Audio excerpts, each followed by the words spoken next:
and they described the use of a National Emergency Operations Center, or EOC, chaired by the Director of Public Health, as an intersectoral planning and implementation committee responsible for campaign planning and coordination, implementation, and resource mobilization for the integrated polio vaccine, oral polio vaccine, and vitamin A supplementation campaign. And this was one that did occur in the year before the case study.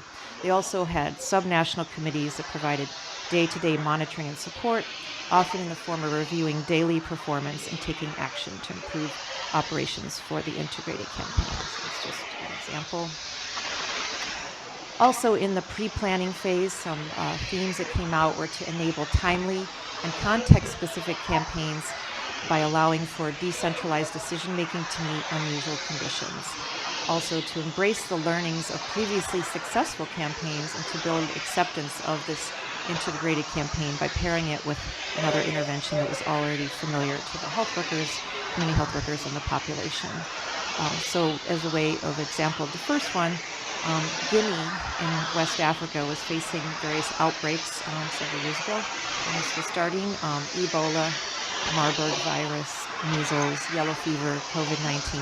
So the Ministry of Health had competing priorities to which they needed to respond. And so while much campaign planning needs to be done centrally, the project team we were supporting, working closely with the ministry, suggested that there should be decentralization of decision-making, and this was related to their meningitis A and measles campaign that they were supporting with a case study in the area known as the meningitis belt, and they felt that this would allow activities to start earlier and increase efficiency. Now, in the planning phase, so that would be sort of the second phase, that early phase, which could be 6 to 9 months before a campaign, roughly. Promising practice was to ensure that planning for integrated campaigns assesses the readiness or preparedness of that campaign integration at different geographic levels.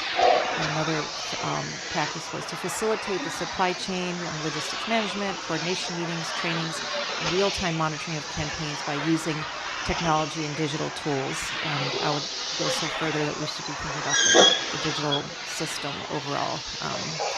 And so, for example, in Nigeria, the CHI, working with the National Primary Healthcare Development Agency, described using readiness and preparedness tools sort of on a month-by-month and week-by-week basis leading up to the time of the integrated, there was also a measles and meningitis A campaign.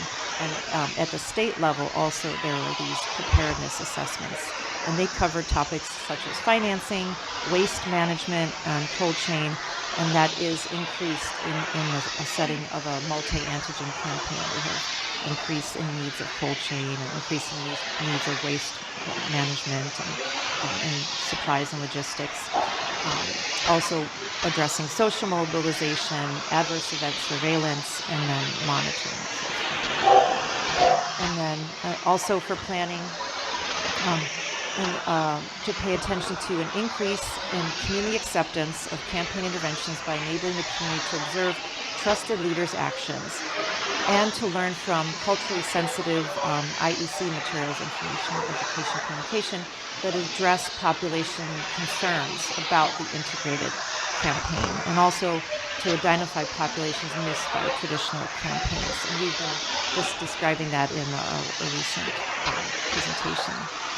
And so, for example, in Nepal, we supported a local organization that was working with two arms of the Ministry of Health. One was the Family Welfare Division that puts out the vitamin A supplementation campaign, which is national and very well received and is considered to be a very big success.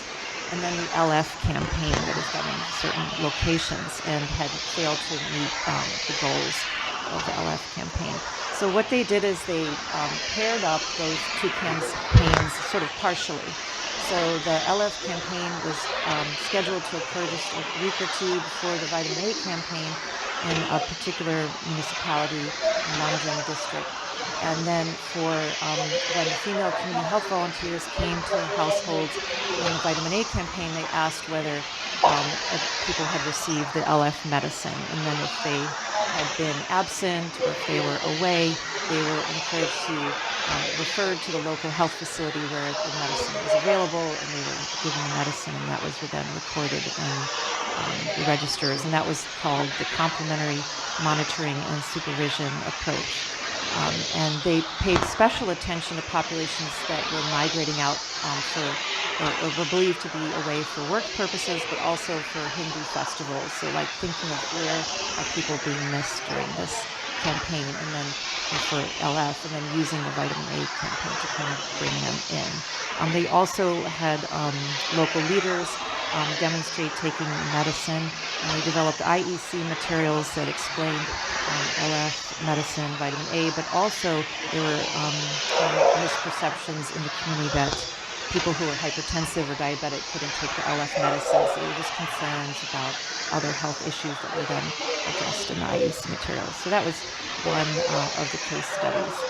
And then in the last phase of this planning part of campaigns, which we call preparation, meet the information and knowledge needs of integrated campaign by harmonizing tools, templates, and guidance from just standalone campaigns early on in the campaign timeline, and also needing to streamline in some cases if there are too many indicators and things like that.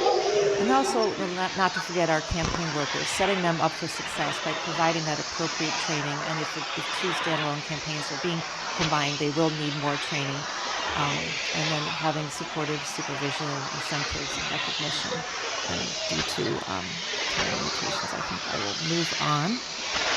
So in summary, this was a novel effort to document what organizations in these countries implementing or supporting the implementation of campaigns felt were promising practices to explore further in campaign integration planning. So it was not the full cycle of a campaign, but that's really where we're headed. And this was, again, pulling from a diverse group of 8 case studies across some of the PCNTDs, immunizations, vitamin A, and malaria.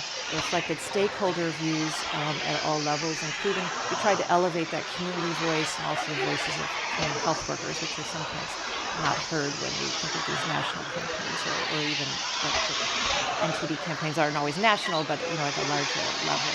And we tried to highlight practices that we thought were really important to integrated campaigns, such as that coordination mechanism.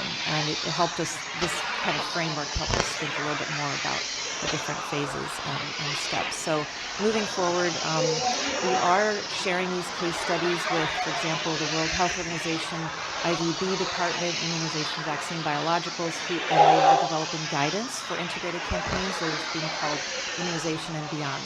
We are looking for other opportunities to partner with global partners and country partners on guidance for integrated NTD campaigns and malaria campaigns. And that wouldn't have to be could be within those health areas, but also potentially across. So these 8 case studies are up on our website. We also have sort of a repository of resources, so we welcome also any reports you may have about integrated campaigns, and we'll just amplify the dissemination of materials by putting it on the website. So I want to thank you for your attention. Great, thank you so much. In the interest of time, we're going to have to move on to our last presenter. So I'd like to welcome Marie-Claire Guai-Choi. And she's going to be speaking to us about key influencers of mass drug administration implementation and scale-up, a network analysis of soil-transmitted helminth programs in Benin, India, and Malawi. Thank you so much. I appreciate those of you for staying for my presentation. Today I'm presenting on behalf of my colleagues from Benin, Malawi, and India, who without them I would not be here standing today to make this presentation. So I'm going to be talking about the use of stakeholder network analysis to think about who are the key influencers of mass drug administration for soil-transmitted helminths. To jump right into our project, we are part of the D13 project, which really aims to understand, is it feasible to interrupt the transmission of soil-transmitted helminths, or STH, using a community-wide MBA approach. So D13 is very unique in that it's called a hybrid clinical trial, which means that we are simultaneously evaluating both the efficacy of our intervention as well as the delivery of our intervention. From the efficacy side, we're trying to understand, by using biannual community-wide MBA, are we able to interrupt the transmission of STH compared to the standard of care or school-based MBA, which is globally WHO guidelines for the STH control.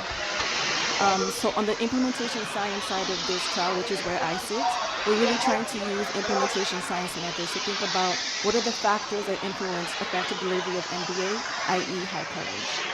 And the reason why this is very important because in order for us to interrupt transmission, we need very high coverage of at least approximately around 90%.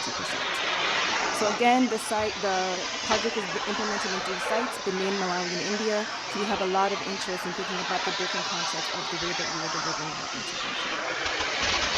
So implementation science is really a method to think about what are the barriers and facilitators to effective intervention delivery.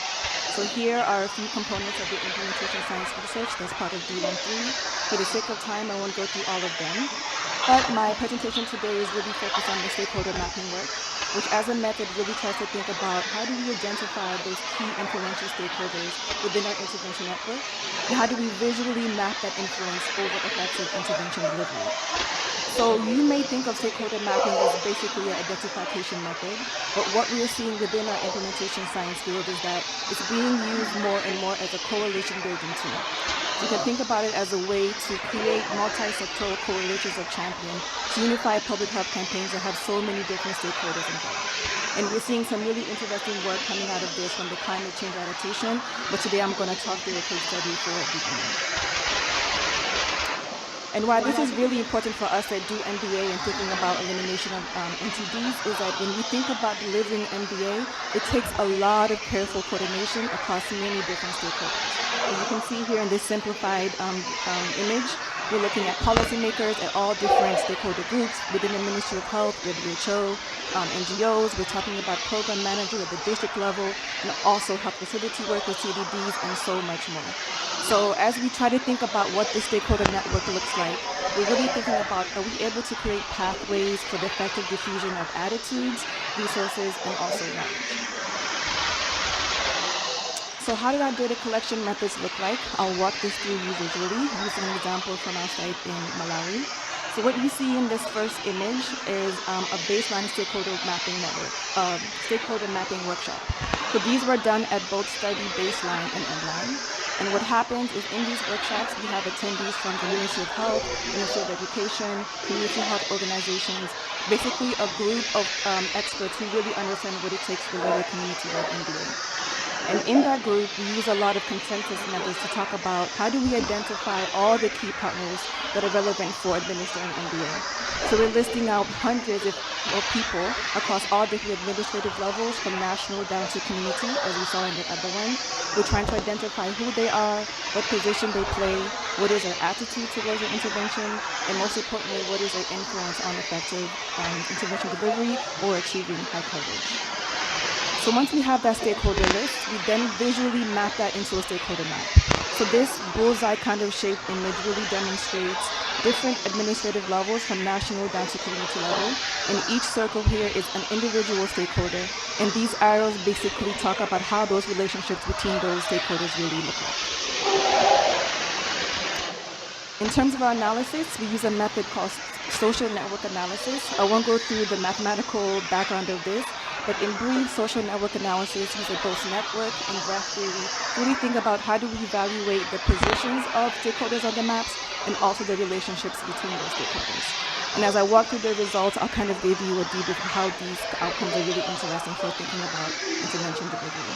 But in brief, we're really interested in the individual connections between stakeholders, then also taking a step back and looking at the entire network as a whole. So moving on to the results, first descriptively, this kind of shows the distribution of the stakeholders across the 3 sites at baseline and at endline. So a few key observations is that the network sizes really varied by site. As you can see, India had the largest stakeholder network, and Benin and Malawi had big comparable sizes of networks. Another thing that's also really interesting is over time, which is a 3-year timeline of MBA, we saw that the networks really were quite stable over time. And what that means is that from baseline to endline, we saw a change of approximately 40 people. And sometimes you would expect to see people transfer out of the ministry or they're being poached to other programs. So this kind of shows that way that we're kind of seeing that stability of the program. And I think the last point to make is that as you can see from these two darker blue shades, we see that most of the implementers sit in the implementation theme of the work. So again, we're looking at the distribution of this really mimics the structure of our MBA, where we may see a few people at the policymaking level and then a lot more people at the health facility and also at the community. So now looking at what SNA really does. So before I get into the details of the results, I want to make sure you understand what these maps look like. So this is a digital visualization of the India stakeholder map. We use the SNA package in R to do this work. And so I want to kind of point your direction to three main ways of understanding what these maps look like. So first, the shapes indicate the administrative level of the stakeholder, square national all the way down to circle for community. The next thing of interest is the color of the shape. So if a shape is green, they have a positive attitude towards the intervention, gray neutral, and red negative perspective of the intervention. And then lastly, the color of the arrows indicate the type of relationship between our stakeholders. Is it supervisory, is it financial, formal communication, or technical support? So in the next few slides, I'm going to walk through the details of the results using a social network analysis outcomes. So first, what you can see in both of these maps from baseline to endline, we see that a majority of the shapes are green, which indicate that a high proportion of our stakeholders had a positive attitude towards MBA. And this is very useful for thinking about effective intervention delivery, because we can think about how can we strategically identify those champions to support the policy change and also drive uptake. This you may not be able to see visually on the map, but if you remember in the methods, we talked about who were the key influential people that were affecting effective MBA delivery. So what we saw is that most people who were designated as being influential for effective delivery were found at those implementer levels, specifically at the health facility and also at the community level. So what that means, if we're talking about readiness of the health system to think about delivering a new intervention, such as community-wide MBA for STH, we want to prioritize the readiness of those who have the most influence, rather than thinking about readiness as a general construct for all stakeholders. Now let's look at the network size. So we see approximately 140 people in both networks. And sometimes when we think about the network size, we think about resource allocation, which is very important. But one thing that was really interesting for us to note in this India map is that from baseline to endline, even though we only had one person that was kind of removed from the map, we see what we call structural holes. And a structural hole essentially means that there's kind of an island of stakeholders who may be no longer connected to the map. So just to give you a bit of detail about this individual, this is someone who was part of the implementation support unit, who was transferred to another program, and at the time of analysis, that person had not been replaced. So visually, what you see are these kind of two gray areas that are no longer connected to the rest of the map. So what we think about in terms of utility of intervention delivery is how can we develop engagement strategies to retain these actors in the map, and think about if they are leaving, think about who are other people we can replace them with to make sure we don't have these implementation bottlenecks. Next is density, and density is taking a step back from individual stakeholders to the entire network as a whole. So density is really thinking about what is the overall connectedness of the map. So what's interesting about India is that the work is being done in two villages. So what you see here is a state level, the national level, the state level, and then there's really pretty V that shows the two villages. Now what's really interesting is that there's one person here, and basically if that person is gone from the map, you may see a kind of a disconnect of the map, right? And so what this is showing is that we have high connectivity at each level. So we see a lot of connections at national, within state, and so forth. But as you can see, as we move down from each level, there's only one line really connecting. So we may have high connectivity overall within administrative levels, but as a whole, it's low connectivity across those administrative levels. So again, thinking about retainment of networks and thinking about mitigating those implementation bottlenecks.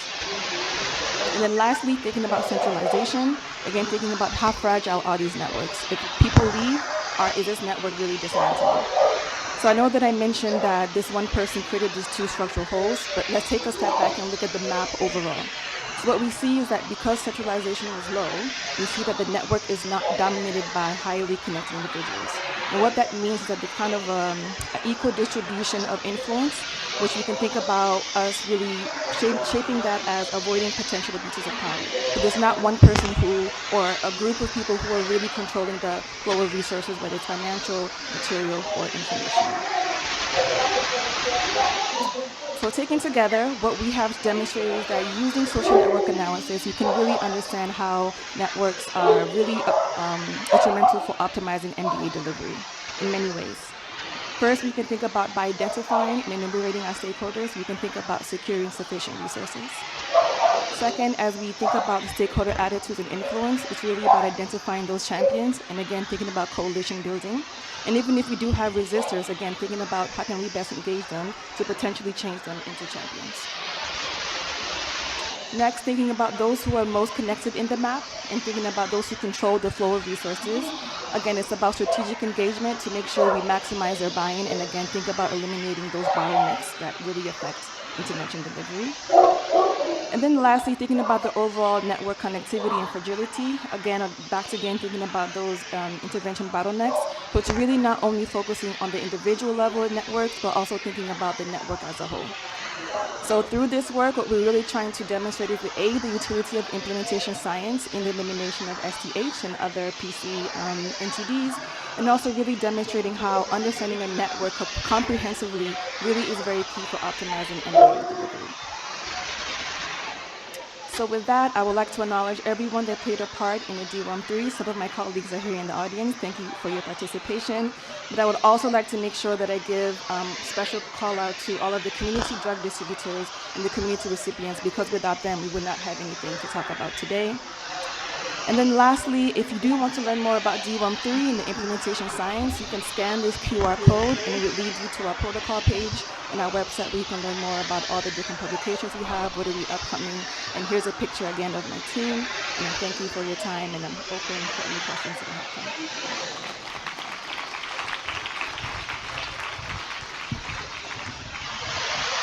Do you have any questions for me, Claire? From behind you. Hi, thank you very much. That was super interesting.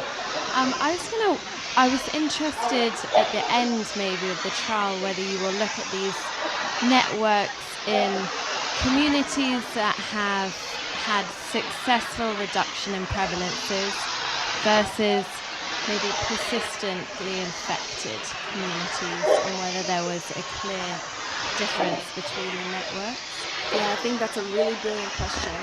The study as is did not look at the specific difference in prevalence or outcome of interest, but I do think it would be a really interesting study to really look at how do those networks really differentiate, especially around the implementers who are involved, the community kind of reception to the intervention.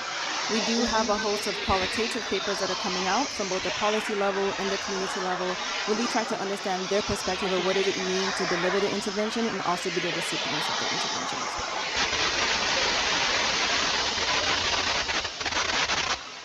Thanks. Any further questions?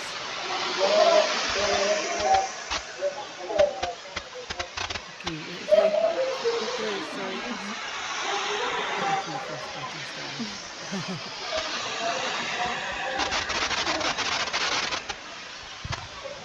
Thank you. Stella from Cambridge. It's exciting to see the program come in. And I think sitting here, from what you have shown us, MBAs are just about giving things to people. You need to carefully think on how you're going to deliver. And I think that's the missing that has come through from all the presentations. So well done. Thank you so much. Yeah, and I think just to add on, if I can, just to kind of hype up implementation science a bit more, as we think about the elimination of STH, coverage is very, very important. But again, even if you have the most effective intervention, without a coalition of stakeholders who are ready to implement that work, in a community who's ready to receive that intervention, you may not see the outcomes. And so I think implementation science is really, really useful for thinking about elimination or even control, because we're really trying to understand the entire landscape of intervention delivery and not just only focus on that one outcome of coverage. So we're looking at acceptability, feasibility, cost, all these different metrics that I think comprehensively really answer the question whether elimination is feasible. I agree, and on that point you think you very clearly pulled together a summary of the whole session and the supply, demand, accessibility issues. Thank you very much for your presentation, and thank you all for staying.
No.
Okay.